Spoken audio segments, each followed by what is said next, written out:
India నుంచి లండన్కు bus సర్వీసా? ఎప్పుడు? India నుంచి ఇంగ్లాండ్కు వెళ్లేందుకు ఆకాశ మార్గం, సముద్రయానం తెలుసు గాని రోడ్డు మార్గం ఉండేదా? కోల్కతా నుంచి నేరుగా లండన్ వెళ్లేందుకు బస్సు ఉండేదా? ఎస్, నిజమే. మన దేశం నుంచి బ్రిటన్ రాజధానికి బస్సులు నడిచేవి. ఈ రూట్ను హిప్పీ రూట్ అనేవారు. సుమారు 10,000 మైళ్ళు ఈ బస్సులో పోయి వచ్చేవారని తెలిసినప్పుడు కాస్త ఆశ్చర్యం అనిపించినా ఇది నిజం. లండన్ నుంచి కోల్కతాకి ఈ బస్సు సర్వీసు నడిచేది. ప్రపంచంలోనే అతి పొడవైన బస్సు రూట్ ఇది. మనకు స్వాతంత్రం వచ్చిన 10 ఏళ్ల తర్వాత అంటే 1957లో ప్రారంభమైంది.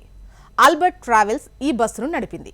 బస్సు ఎలా వెళుతుందంటే, బ్రిటన్ నుంచి మొదట వలస వచ్చిన వారు ఎక్కువ మంది కోల్కతా చేరేవారు. అందువల్లే ఈస్ట్ ఇండియా కంపెనీకి కోల్కతా ఓ వ్యాపార కేంద్రంగానే కాక వాళ్ల తొలి రాజధానిగా కూడా ఉండేది.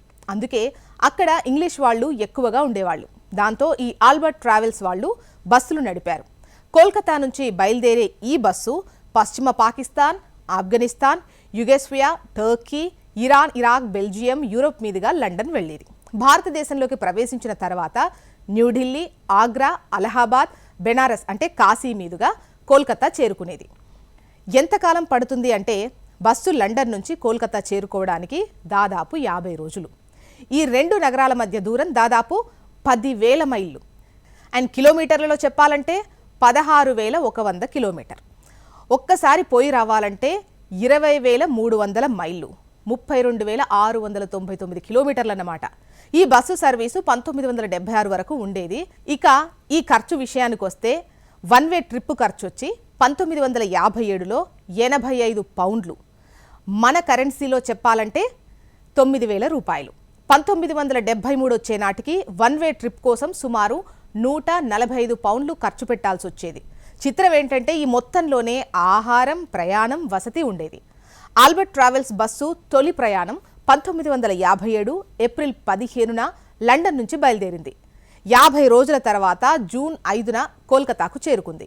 ఇంగ్లాండ్ నుంచి బెల్జియం, అక్కడి నుంచి పశ్చిమ Germany, Austria, Yugoslavia, Bulgaria, Turkey, Iran, Afghanistan, Pakistan, వాయువ్య భారతదేశం మీదుగా ఇండియా చేరేది. దేశంలోకి వచ్చిన న్యూఢిల్లీ, ఆగ్రా, అలహాబాద్, బనారస్ మీదుగా కలకత్తా చేరుకుంది. మరి ఇందులో సౌకర్యాలు ఏంటుండేవి? ఈ బస్సులో చదువుకునేందుకు పుస్తకాలు, ప్రయాణికులందరికీ ప్రత్యేక స్లీపింగ్ బంకులు, ఫ్యాన్లు, హీటర్లు, వంటగది ఉండేది. బస్సు పైన డెక్లో కూర్చొని పరిసరాలను చూసే లాంజ్ ఉండేది.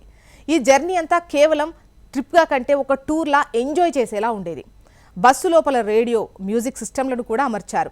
కాశీని చూపించడంతో పాటు ఆగ్రాకు తీసుకొచ్చి తాజ్మహల్తో సహా దేశంలోని పర్యాటక ప్రదేశాల్లో గడపడానికి టైం ఇచ్చేవారు.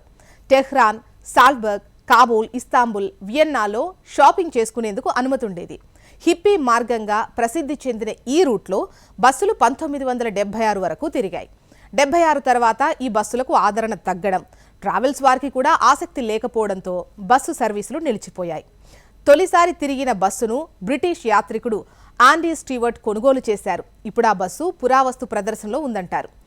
మరి ఎందుకు ఆగిపోయింది అంటే, ఇరాన్లో రాజకీయ విప్లవం మొదలైంది. పాకిస్తాన్, ఇండియా మధ్య ఉద్రిక్తతలు పెరగడంతో 1976లో బస్సు సర్వీసు నిలిచిపోయింది. ఆల్బర్ట్ టూర్స్ వాళ్ళు కోల్కతా, లండన్ మధ్య వయా సిడ్నీ వరకు దాదాపు 15 ట్రిప్పులు నడిపారు. ఆ తర్వాత అది శాశ్వతంగా మూతపడింది. ఇప్పుడు పంజాబ్ నుంచి ఓ ప్రైవేట్ ఇండియన్ సంస్థ బస్సులు నడపాలని చూస్తోంది. కానీ అది హిప్పీ రూట్లో కాకుండా సిల్క్ రూట్లో నడిపేలా అనుమతులు తీసుకుంది. అయితే దీని ఖరీదు దాదాపు 18 నుంచి 20 లక్షల రూపాయలు ఉంటుంది. ఏడాది ముందుగా బుక్ చేసుకోవాలి. లండన్ ఎపిక్ జర్నీ పేరిట బస్సు సర్వీసును 2020లో ప్రారంభించింది. ఈ జర్నీ 70 రోజులుంటుంది. ఇండియా నుంచి లండన్ వరకు ఈ బస్సు వెళుతుంది. 18 దేశాల మీదుగా సాగుతుంది. 20,000 కిలోమీటర్లు ఉంటుంది. స్కెడ్యూల్ కూడా ఖరారైంది. కాకపోతే ఈ కోవిడ్-19తో ఈ జర్నీకి దెబ్బ పడింది.